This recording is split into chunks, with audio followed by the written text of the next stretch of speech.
Hello అండి, అందరికి చూస్తుంటేనే వ్యూ అదిరిపోయింది కదండి. ఇదైతే వండర్లా నైట్ లుక్. ఈ డైనోసార్ అయితే డే లుక్ లో అయితే చూపించానండి. డే లుక్ కంటే నైట్ లుక్ అయితే ఇంకా అదిరిపోయింది. నైట్ లుక్ లో అయితే వండర్లా చాలా బాగా అనిపించిందండి. ఎటు చూసినా చాలా డిఫరెంట్ గా ఉంది. ఇక్కడ ఈవినింగ్ 6 o'clock వరకు అయితే వాటర్ రైడ్స్ అండి. వాటర్ రైడ్స్ అయిపోయిన తర్వాత ఇంకా కొన్ని రైడ్స్ కి అయితే వెట్ క్లాత్స్ ఎలౌ లేదు. చేయాల్సినవి అయితే ఇంకా చాలా రైడ్స్ ఉన్నాయి. ఇంకా వెట్ క్లాత్స్ ఎలౌ లేదు కదా అని చెప్పి డ్రెస్ చేంజింగ్ చేసుకుని వెంటనే అయితే 3D మూవీకి వచ్చాము. ఇంక ఇక్కడ మేము వెళ్ళిన 3D మూవీ నేమ్ చిక్కు అండి. ఇంకా పిల్లలతో పాటు మేము కూడా చిన్న పిల్లలం అయిపోయి ఎంజాయ్ చేసాము. ఇంకా నెక్స్ట్ మేము వెళ్ళిన రైడ్ వచ్చి క్రేజీ కార్స్. వండర్లాకి ఎవరు వెళ్ళినా సరే ఈ క్రేజీ కార్స్ అయితే మిస్ చేయొద్దండి. అసలు సూపర్ గా ఉంది. మీరైతే వెళ్ళమని చెప్తారండి. మాకైతే కార్ డ్రైవింగ్ వచ్చా అనుకుంటున్నారా? నాకు కూడా రాదండి. వచ్చినా రాకపోయినా మనమైతే ఆగుతామా? ఏం చెప్పావురా?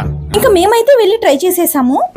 ఇంకా కార్ లో కూర్చొని స్టీరింగ్ తిప్పానా కాసేపు అయితే రౌండ్ గా తిరిగింది. నాకైతే ఏమీ అర్థం కాలేదు. అప్పుడు అర్థమైందండి కాళ్ళ దగ్గర ఉన్న బ్రేక్ ప్రెస్ చేస్తే ముందుకు వెళ్తుందని. బ్రేక్ ప్రెస్ చేసిన తర్వాత నేను కొట్టిన రౌండ్ కొంచెం పక్క జరుగుతా. ఆ పరిస్థితి అలా ఉంది. మరి ఈ రైడ్ లో మా వారికి డాష్ ఇద్దామంటే తప్పించుకొని తిరుగుతున్నారు. అట్లుంటది మా వారితో. మీరైతే లైక్ చేసి